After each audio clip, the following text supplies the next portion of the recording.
Hey guys, welcome to Rihanna's Lens, where I interact with you about the components in the STEM field and introduce you to fascinating people who passionately inhabit the scientific and technical frontiers of our society. My name is Rihanna Malhotra, and I'm absolutely elated to share this podcast with all of you. On this episode, I will be discussing about when exactly sound becomes music and why are humans so uniquely able to master musicality. Music at first starts as sound. But something happens in the brain and it transforms. Repetition is one thing that can flick the switch. Music cognition researchers play the sound sequence for a group of people. And then they ask them to rate it from the scale of 1 to 5. 1 being how much it is sounded exactly like environmental sound, and 5 being exactly like music. The first time it sounded pretty straightforwardly like environmental sound to them. And after 3 or 4 repetitions, they thought that, oh, it sounds more musical now. The sound signals are exactly the same, yet the experience feels really different. But this is just the start of the mystery of music. It can help people relearn how to speak. How are you? It can help patients with movement disorders like Parkinson's disease and helps them to move more fluidly. I just naturally respond to the music. Music behaves like a powerful drug for the rest of us too. Similar areas are activated during highly pleasurable experiences pertaining to food or illicit drugs. And it has a deep connection to our feelings.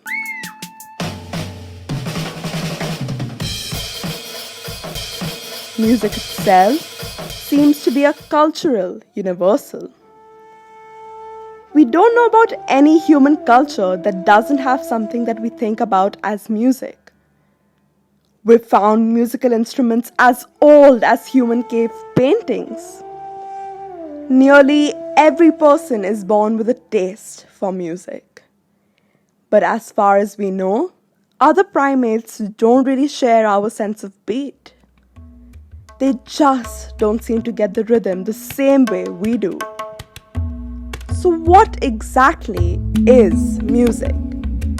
Why is it so universal among humans? How does sound become something more? A world without music is pretty hard to imagine. As we live our lives, there's always music around us. Whether it's something playing out of someone's car stereo on the street, the coffee house you're going to, the mall, or the radio. It's always around us. It's pretty strange when it doesn't exist at all. Listening to music, and especially making music, draws on all kinds of different facilities. Before we hear it at all, music is just air. Sounds start as air vibrations which then move our eardrums and then little bones and then finally fluid in the cochlea. And that triggers hair cells to fire. It's all beautifully complicated. And a repeating sound creates one of the most basic aspects of music: rhythm. Many parts of our auditory system are very ancient and are shared with a lot of other animals. Our reptilian brain, the brainstem and cerebellum, helps us create the rhythmic pattern necessary to walk. That's widespread. But what's incredibly rare is our ability to feel a beat. Tempo, beats per minute. It is the most simple, most basic rhythm in our lives. It is how our hearts beat. Higher BPM songs that are faster tend to make us move faster. It raises our heartbeat. It goes back to the core of who we are. Try tapping along. We predict the timing of the metronome clicks when taps are like very close in time to the metronome. You can't do that by waiting for the click. You'd be reacting, but you'd be reacting late. Rhesus monkeys just can't do it. With lots of training, monkeys always seem to still react rather than predict. Feeling a beat requires strong connections between parts of the brain, which are very rare in the animal world. In fact, scientists weren't even sure that any other animal could move to a beat like we do until 2009. I was absolutely amazed when I saw the video of a cockatoo named Snowball seeming to move to the beat of music.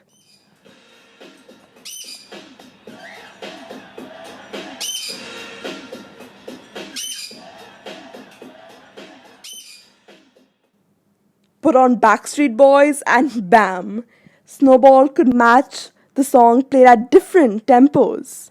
So this provided the first experimental evidence that an animal could move to the beat of music. And now, Snowball isn't alone.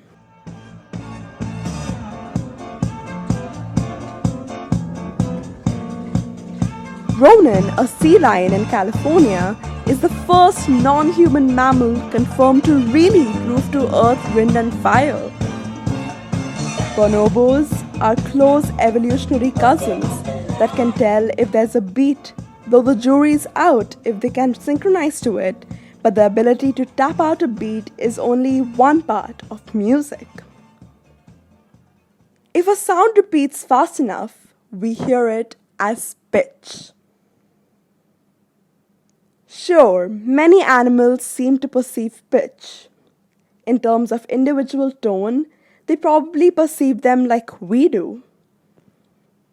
Many species' brains, including ours, have neurons that fire the exact frequency of sound coming in. If you place electrodes on 3 spots on your head and listen to this, the electrical signals from those electrodes would sound like this. Playing multiple pitches at the same time unlocks another feature of music: harmony.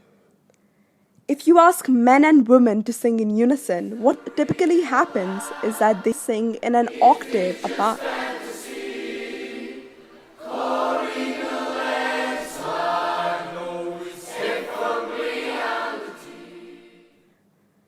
Octaves are pitches with double or half the frequency of another. That kind of sense of equivalence is very widespread in human culture, and that special relationship might explain why the opening of this song is so memorable.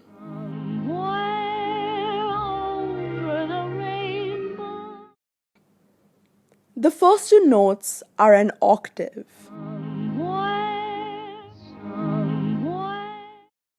Intervals like this are crucial.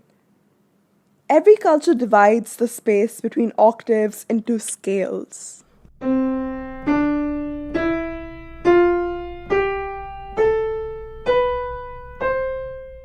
Most of us remember melody by the relative pitch.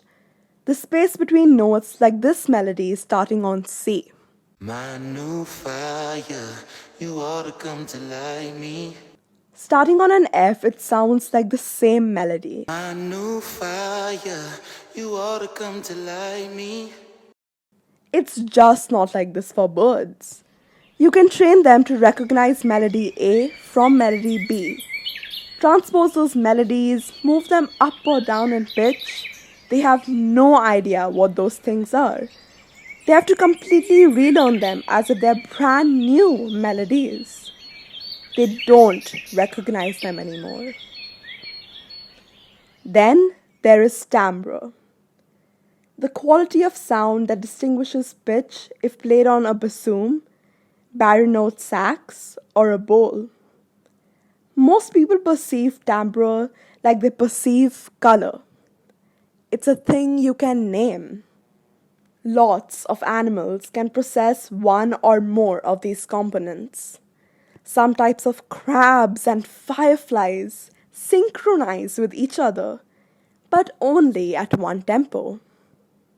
Some birds, like Snowball, can feel a beat, but have no understanding of relative pitch.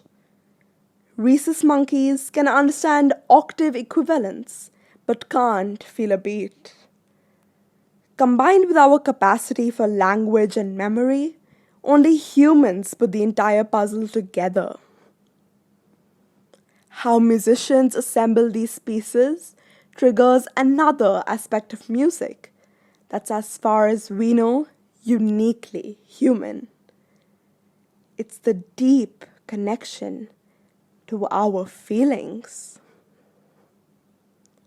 Take the song Frere Jacques.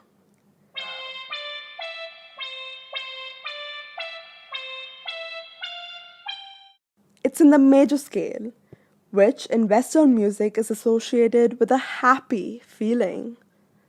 Other cultures have their own ways of expressing those mood differences that don't map easily to our major and minor system. Listen to this Balinese scale.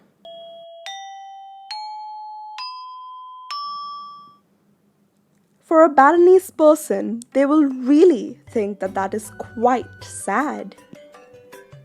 Major meaning happy and minor meaning sad is not universal. For a Western ear, that sounds pretty happy, but Balinese will associate that with ceremonial rites and particularly cremations. But meaning accumulating based on the scale system of your culture, that is universal. And that meaning is built over centuries. Monteverde wrote his Lamento della Fina in 1600s with a bass line simply defending the minor scale. In the hundreds of years since, composers after composers have used the exact same bass line to express lament. And with each repetition, its meaning grows. So that whenever you hear it, it just gets a little more powerful. There's something familiar about it, but something surprising too. We hear these melodies so often that the effect becomes immediate and conscious. Music connects so many abilities that it's very hard to lose. Only an estimated 1.5% of people are born having trouble differentiating pitches. Far fewer have trouble feeling a beat. And losing music perception altogether, that's basically unheard of. Jen, a music artist, noticed her body was behaving strangely in 2015. I had this weird symptom where I couldn't feel my foot, as in it just didn't exist. It felt like I had a ghost foot. 10 years prior, there was one neurologist that thought I could have moya moya. Moya moya is a puff of smoke. It's a very rare condition where blood flow to the brain is constricted. I didn't know if I would die the next month or 10 years from that point. So I was diagnosed in December of 2015, and in January of 2016, I had 2 brain surgeries a week apart from each other. 2 days after the first surgery, Jen noticed that something was wrong. When I woke up, I couldn't talk anymore. I also lost my comprehension of speech, so I couldn't talk, but I also suddenly couldn't understand anyone else talking. To cure Jen's moya moya disease, her doctor took an artery from each side of her scalp and placed it on top of each side of her brain. Her brain was now fed from the top down rather than the bottom up. These roots would have been growing all over the brain. The lower processing was intact. The sounds were getting in for both music and language. But the higher levels of understanding that require the cortex were gone. Putting together the higher level circuits was not possible. It was very disturbing and upsetting to her. I'd watch Portlandia a bunch when I was in recovery. Through that show, I realized I didn't understand music because I couldn't understand the intro song. See, cognitively, I knew that it was a song, and I knew it was a washed-out song, and it was a song that I liked, but it didn't register the same way. I didn't recognize it as music. But far more common than losing music is using it to help recover something else that has been lost. Former US Congresswoman Gabby Gilfords had to relearn how to speak after a gunshot tore through the left side of her head. Some of these patients that can't get 2 or 3 words into a phrase can sometimes sing songs fluently. People are taught to sing words while tapping and then gradually kind of use that ability to talk. It can also help people with the movement disorders as beats are registered in the motor neurons. These effects can make music seem like a superpower. That's led to some exuberant reportings about music. Listening to classical music make children smarter. Why are hospitals across the nation handing out 1 million Mozart recordings a month? Why not a little Mozart to add a point or two to the IQ? But it doesn't really work that way. One of those myths out there about music perception is that there's something magic about Mozart. But there is something magic about music's power over our mood. It doesn't have to be Mozart, it can be music of any kind. A longer-term participation in music can have incredible benefits. Kids who learn to make music early have advantages learning languages. Our ability to remember music is fabulously effective as a teaching tool. And our love for synchronizing with music and each other confers social benefits. When you make music together or listen to music in a group, it feels like you have some kind of understanding with that other person. There is also experimental evidence that people treat each other better if they listen to music together. These benefits and music's universality among humans raise even bigger questions. Human groups faced all kinds of challenges during evolution, and anything that would help promote cooperation in the group could potentially promote survival. In the animal world, musicality is all over the map. We're only just starting to find out if our love for rhythm, repetition, and harmony evolved gradually through the other primates. And the search has connected researchers from an incredibly broad array of fields. It's easy to forget that all of us have a superpower in having musicality. We can use it to learn, feel, remember, and connect. The fact that music gives us so much intense pleasure maybe tells us something. Thank you so much for joining me on this endeavor and tuning in. This has been an interesting episode, and I'm looking forward to the next one to discuss further on STEM fields. Make sure you share this pod with your friends if you enjoyed it. The podcast is now also available on Spotify, YouTube, Google Podcasts, RadioPublic, Breaker, and PocketCast. Subscribe to all platforms and stay tuned for more.